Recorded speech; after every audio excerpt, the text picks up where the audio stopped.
Corporation elections లో భాగంగా మనం 20వ డివిజన్ లో ఉన్నాము. ఇక్కడ కాంగ్రెస్ తరపున బరిలో ఉన్నారు అల్లి సుభాష్ యాదవ్ గారు. వారిని అడిగి తెలుసుకుందాం ఎలాంటి కార్యాచరణ ఉందో, వీరికి ఎలా వెళ్తున్నారు ప్రజల్లోకి.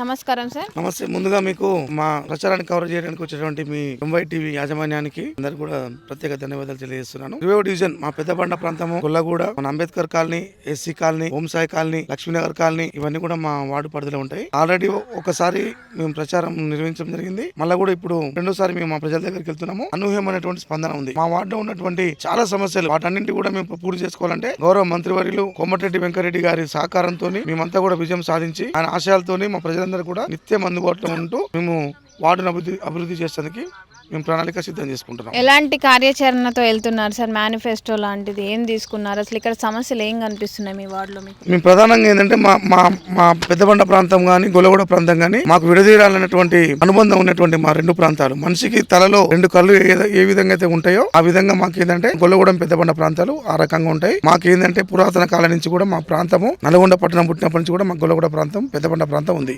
ఇక్కడ బొడ్రాయి లేదు కాబట్టి ఏంటంటే ఖచ్చితంగా బొడ్రాయి పండుగ చేసుకుంటాము. బొడ్రాయి పండుగ కూడా మేము గెలవగానే వార్డుకు సంబంధించినటువంటి ప్రజలందరినీ కూడా అన్ని కులాలు మతాలు అందరు సంబంధించిన తీసుకొచ్చి దగ్గర కూర్చోబెట్టి అందరితో మాట్లాడి బొడ్రాయి పండుగ విజయవంతంగా చేసుకుని కంప్లీట్ చేసుకుంటాం. నెక్స్ట్ ఇంకోటి శ్మశాన వాటిక. అసలు మనిషి చనిపోతే శవాన్ని ఖననం చేయడానికి కూడా చేయలేనటువంటి దారుణమైన పరిస్థితి. ఆ గోతి తీసి అందులో నీళ్లు ఊరుతుంటాయి, వెళ్ళాలంటే మోకాల్లో దిగబడుతుంటది. ఇటువంటి దారుణమైన సమస్యలు కాబట్టి వాటన్నింటి కూడా పరిష్కారం చేయాలంటే అధికారంలో ఉన్న కాంగ్రెస్ పార్టీ మరియు మంత్రివర్యులు కోమటిరెడ్డి వెంకరెడ్డి గారితో సాధ్యమైంది. కాబట్టి ఆయన యొక్క ఆశీస్సులతోనే మేము అటువంటి పనులన్నీ కూడా కంప్లీట్ చేస్తాము. నిరుద్యోగ యువతకి ఉపాధి అవకాశాలు కావచ్చు. మా ప్రాంతంలో అంతా నిరుపేదలు ఉంటారు, రైతన్నలు ఉంటారు, కార్మికులు ఉంటారు, కర్షకులు ఉంటారు, రోజువారీ దినసరి పాపం గ్రామీణ ప్రాంతాలకు వెళ్ళి పనిచేసేటువంటి వ్యక్తులు ఉంటారు. అటువంటి వాళ్ళందరూ కూడా ఏంటంటే చిన్న ఫంక్షన్ చేసుకోవాలంటే చాలా ఇబ్బందులు పడుతుంటారు. అటువంటి వాళ్ళు కూడా ప్రభుత్వం సంబంధించిన భూమి ఉంది ఇక్కడ, ఆ భూమి అంతా కూడా మేము తీసుకొని ఫంక్షన్ హాల్ కూడా ఏర్పాటు చేసేటువంటి ప్రయత్నం కూడా నేను చేస్తాను. దాంతో పాటు అంబేద్కర్ భవన్ ఉంది ఇక్కడ మన దగ్గర, కమ్యూనిటీ హాల్ కూడా అసంపూర్తిగా కంప్లీట్ అయింది. దాన్ని కూడా నిర్మాణం పూర్తి చేసి అందరికి అందుబాటులో ఉంది. ఒక విషయం ఏంటంటే పొదుపు సంఘాల మహిళలకు సంబంధించి కూడా చాలా మంది ఎక్కడో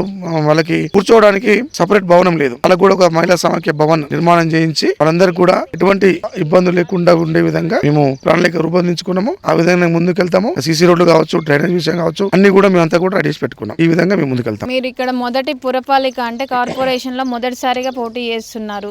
మీకు ఎలా అనిపింది? ఎలా ఉంది కార్పొరేషన్ అంటే? మున్సిపాలిటీ నుంచి కార్పొరేషన్ వచ్చింది కదా మనకి. ప్రధానంగా ఏంటంటే నల్గొండ మున్సిపాలిటీని అప్గ్రేడ్ చేస్తూ కార్పొరేషన్ చేయాలన్నటువంటి మంత్రివర్యులు కోమటిరెడ్డి వెంకరెడ్డి గారి యొక్క ఏంటంటే నల్గొండ మున్సిపాలిటీ, నల్గొండలో నన్ను 6 సార్లు గెలిపించారు. కాబట్టి ఏంటంటే నల్గొండ నేను రుణపడి ఉన్నాను. నల్గొండను ఖచ్చితంగా అభివృద్ధి చేయాలన్న ఉద్దేశంతో ఆయన ఈ రోజు కార్పొరేషన్ చేయడం జరుగుతుంది. కార్పొరేషన్ వస్తే కేంద్ర ప్రభుత్వం నుంచి కూడా అధికంగా నిధులు వస్తాయి. పట్టణం అంతా కూడా విస్తరణ పెరుగుతుంది, చాలా డెవలప్మెంట్ అవుతుంది. కాబట్టి ఖచ్చితంగా నల్గొండ పట్టణాన్ని రాబోయే 2 నెలల్లో సర్వాంగ సుందరంగా తీర్చిదిద్దా అని చెప్పేసి కూడా మా మంత్రివారు చెప్పారు. ఆయన అడుగుజాడలో మేము అంతా కూడా నడుస్తున్నాము. ఆయన ఏ విధంగా అయితే చెప్పారో ఆ విధంగా మా వార్డుని మిగతా వార్డుల కంటే ఎక్కువ ఆదర్శంగా మేము తీర్చిదిద్దుకుంటాం. ఇక్కడ ఇవే కాకుండా ఇంకేమైనా ప్రధాన సమస్యలు కనిపిస్తున్నాయా మీకు ఇక్కడ?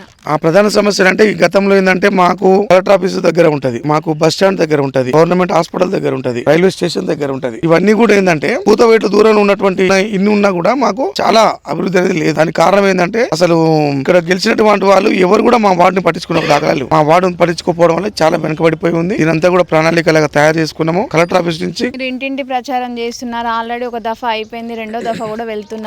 ఎలా ఉంది ప్రజల నుంచి రెస్పాన్స్? ఎలా ఉంది? మా ప్రజలు 2020లో నేను మళ్ళీ కాంగ్రెస్ నుంచి ఇక్కడ కౌన్సిలర్ గా పోటీ చేసిన. ఆ రోజు స్వల్ప మేటితో నేను ఓడిపోవడం జరిగింది. స్వల్ప అంటే 100 లోపల నేను ఓడిపోవడం జరిగింది. అయినా కూడా నేను ఎక్కడ ఆధారపడలేదు. తెల్లారి నుంచే నేను నా వార్డు ప్రజల దగ్గరికి వెళ్ళినా. ఆ వార్డు ప్రజలంతా కూడా ఒకటే చెప్పారు, మిస్టేక్ లో జరిగిందో ఎట్లా జరిగిందో అన్యాయం జరిగింది, ఖచ్చితంగా నీకు నెక్స్ట్ అవకాశం ఉంటది, నువ్వు ఇలాగే కొనసాగించుకో అని చెప్పేసి నన్ను ఆ రోజు నన్ను ఆశీర్వదించారు. వాళ్ళ ఆదేశానుసారం ప్రకారమే నేను రోజు ప్రజల మధ్యలో ఉంటున్నా, నిత్యం ప్రజా సమస్యల మీద పోరాటం చేస్తున్నా. మా మున్సిపల్ కార్మికులు ఉంటే ఇక్కడ చాలా మంది, చాలా వాళ్ళకి సమస్యలు ఉన్నాయి. పేదల కోసం పనిచేసే నాయకుడు ఉన్నారు కాబట్టి మేము అభివృద్ధిని తీసుకొస్తామని అనుకుంటున్నారు. ఇక్కడ ఎంత మెజార్టీ వస్తుంది అనుకుంటున్నారు సార్? మీరు అంచనా వేస్తున్నారు ఎలా?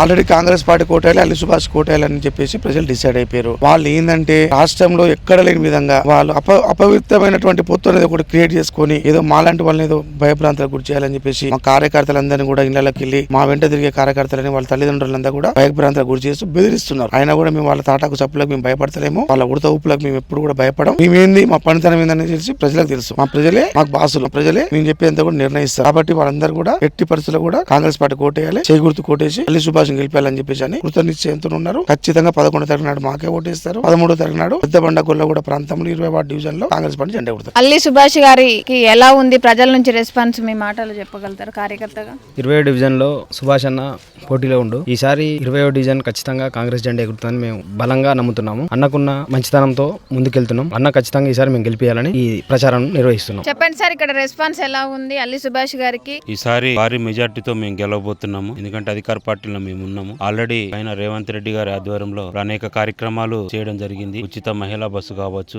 రేషన్ కార్డులు గత 10 ఏళ్లలో ఏ ప్రభుత్వం చేయనటువంటి కార్యక్రమం చేసింది. ఎందుకంటే నేనే ఎన్నో కార్డులు కూడా లేని వాళ్ళకి ఇప్పించడం జరిగింది. నా పర్సనల్ గా మా పార్టీ తరఫున గానీ అట్లాంటి వాళ్ళు ఉన్నారు. ఈ సన్నబియ్యం కార్యక్రమం అనేది ఇప్పుడు ప్రతి నిరుపేద కుటుంబానికి, తినే స్థితి లేని వాళ్ళకి కూడా ఈ రోజు సన్నబియ్యం తీసుకొచ్చి ఆ పథకం ఎంతో విజయవంతమైంది. ఈ పథకాలతో పాటు మా అల్లి సుభాష్ యాదవ్ గారి నాయకత్వంలో అది భారీ మెజార్టీతో మేము గెలవబోతున్నాం. ఎందుకంటే అభివృద్ధి పదంలో ఏదున్నా అన్న మా ఎమ్మటే వచ్చి ఆపద ఉందా అన్న అంటే మా వెనకమ్మటే ఉండి నేనున్నా తమ్ముడు అని ప్రతి కార్యక్రమానికి మునుముందు ఉండి ఎన్నో చేసిండు. ఆ విజయాన్ని అన్నని విజయపదంగా నడిపిస్తుందని ఈ పరంగా తెలియజేస్తున్నాను. ఇక్కడ అల్లి సుభాష్ గారికి ఎలా ఉంది రెస్పాన్స్, ఎలా ఉంది? మీరు ఎలాంటి ప్రణాళికలు తీసుకెళ్తున్నారు? యువత కదా, మా యువత నుంచి ఫస్ట్ ఎవరికైతే ఉద్యోగాలు లేవో, ఎవరైతే నిరుద్యోగాలు ఉన్నారో వాళ్ళందరికీ చేయూతనిచ్చి రండి అవకాశం కల్పిస్తాం. ఆయన ముందర వెళ్తున్నాం, మేము వెనకాల వెళ్తున్నాం. ప్రతి ఒక్క ఇంటికి ఆయన చేయబోతుంది. ఇప్పటికి కూడా గతంలో ఓడిపోయినా కూడా 5 ఏళ్ల నుంచి అన్న అందుబాటులో ఉన్నాడు. 5 ఏళ్లు అందరి సమస్యల్లో అన్ని పనులు చేసిండు అనమాట. అధికారం లేకపోయినా కూడా పని చేసిండు, అధికారం ఉన్నా పని చేసిండు కదా. ఇప్పుడు అధికారం ఉంది మనకి, ఇంకెన్ని పని చేసాను మేము ఆశిస్తూ ఆయన ఖచ్చితంగా గెలిపిస్తాం. ఇక